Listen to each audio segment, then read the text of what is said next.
All right, friends, you know that sometimes the lore team and the way I cover content don't really mash up very good, but I've tried extra special hard today. Hello, YouTubers. This is noobifier. Today is the 17th of February, 2023. There was an hour-long Star Citizen Live navigating narrative, a 6-person panel, Adam, Will, Matt, Mike, Dave, and Jeremy. Here's what you need to know. Jared spoke about remote versus in-studio content. Each member introduced themselves.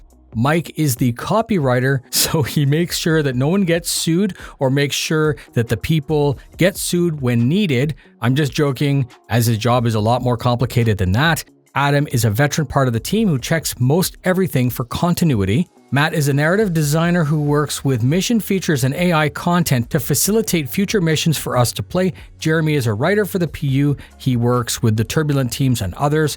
Will is the lead writer for Squadron and the PU. There really isn't a need for further explanation. Dave is the narrative director for Star Citizen. Again, no need for explanation.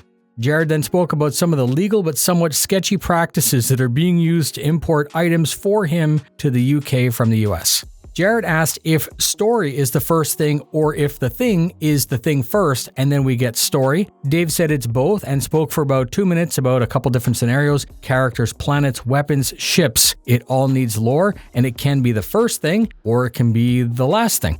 Jared then asked for more detailed examples that began with this team. Will said that Stanton in its entirety began with the narrative teams, and then as things are updated, either the product or the narrative can be adjusted. Orison, for example, was concepted as lore before it was built. Grimhex Racetrack was similar, but through constant collaboration, it's evident that there was no black and white answer for any of this stuff. Lore creates or defines everything in game. Jared asked about the process to creating salvage missions. When the design is being designed, the team can guide or will flesh out the lore to suit what's being built. The mission giver matters, and if the mission is legal or sketchy, the mission would start or stop with the appropriate person. That makes sense. Lore has to make sense with the situation. They spoke about some in-game commercials, and then the conversation went towards the Banu Cube, which is very popular, and then it became a real thing. They spoke about how the bird helmet became, and then the lore needed to follow its addition. Jared asked for a walkthrough of a typical week in the narrative team. Dave said that they meet at the start of the week, and the rest of his explanation really sounded exactly like what any team in any office anywhere on the planet would do. He mentioned dealing with curveballs, and then the team would be working on the tasks that they were tasked to do, meetings to check on each other's works periodically, and then ending the week the way that started with a meeting before the weekend, right? So it's pretty normal. Things went a bit silly for 5 minutes, and then we cut to alien languages. There are several being developed. Chris wanted real languages, not silly baby talk or how adults speak in the Charlie Brown TV show. They hired a xenolinguist and is still working on stuff. Jared asked about Tessa Bannister, and we got crickets from the team. And then after some probing, they confirmed that they would be excited to see her back, but they need to discuss where and when. Jared asked the team to give us a primer for new players about Star Citizen in general. Jared asked the team to give us a primer about the 9 Tails for new players, and Jared asked the team to give us a primer for Pyro for the new players. That took up like 30 minutes of the show. I'm going to copy paste those at the end because I'm not going to summarize the summary for you. That's it, a fun show. Thank you very much for spending your time with me. If you enjoy the breakdowns, please consider subscribing so I can help to keep you up to date. Please consider sharing with a friend or orgmate, as that helps a lot. Captain Richards, if you're watching, now would be a great time to stop. Fly safe, and I'll see you in the verse. But give us a primer. What is the Stanton system? What's going on? What's life like? Who's in charge? Brain dump us here. Give us a primer for an introduction to the Stanton system here, from a story perspective. Jeremy, you just dived into all this, Jeremy. Start us off.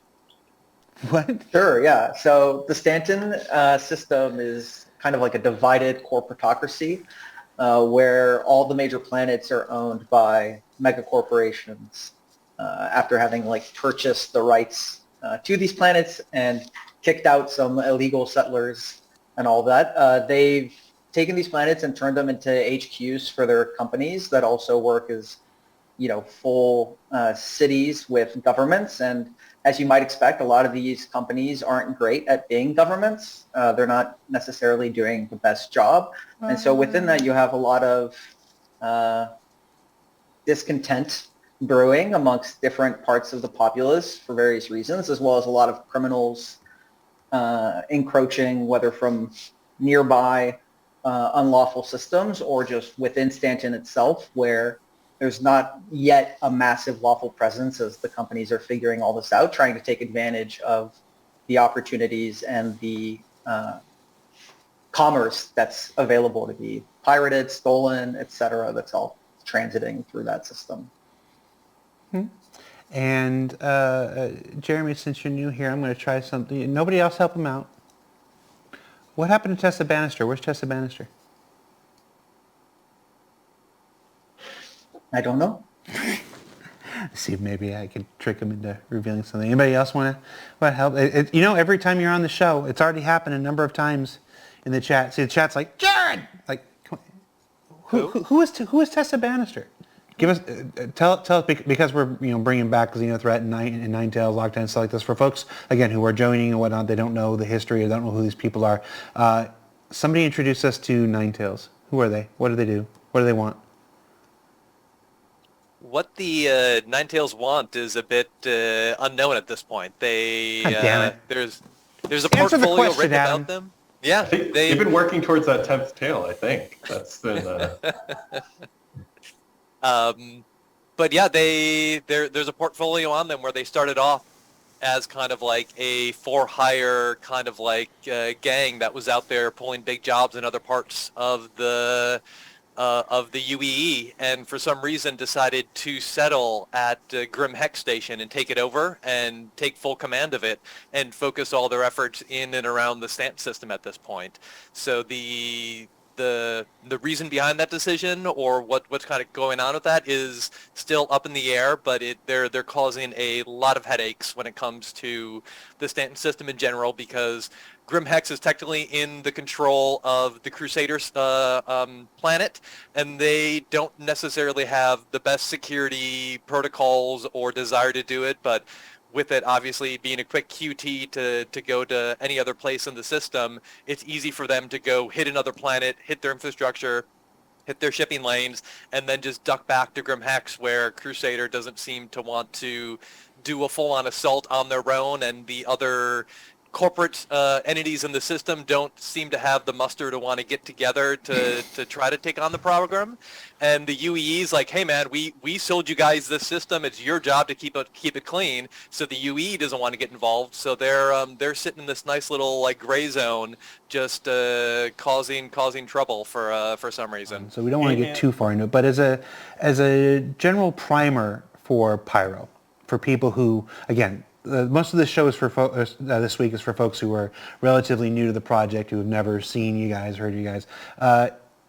Give me the nickel version. What is Pyro, and why does Pyro matter to the story, to the fiction of the universe?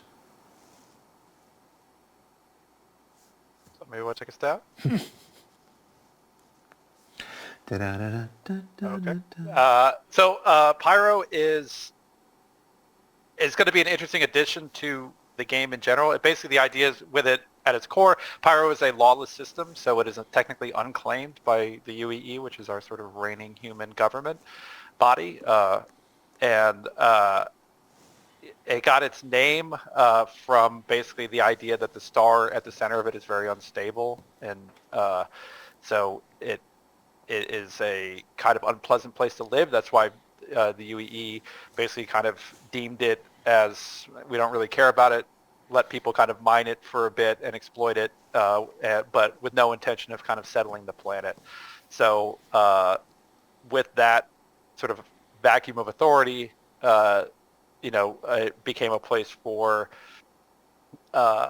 criminals, outlaws, people who were trying to live off the grid or away from the UEE and stuff, and it sort of became just sort of a lawless place. So yeah, the idea that it's introducing to the game, which is very exciting and the source of a lot of meetings and conversations, is, this is a lawless place and Stanton is a lawful place. So how do we it has massive gameplay implications, for a lot of things as far as infrastructure and, missions and who's there and what the reputations are and what carries over, what doesn't, stuff like that. So it's going to be a really, it's going to be an awesome place to kind of wander around. But yeah, that's a lot to process to do. But yeah, the core of it is basically that because it's a lawless place too, that it's sort of in constant civil war among several of the reigning gangs in the system. And the idea being that, like,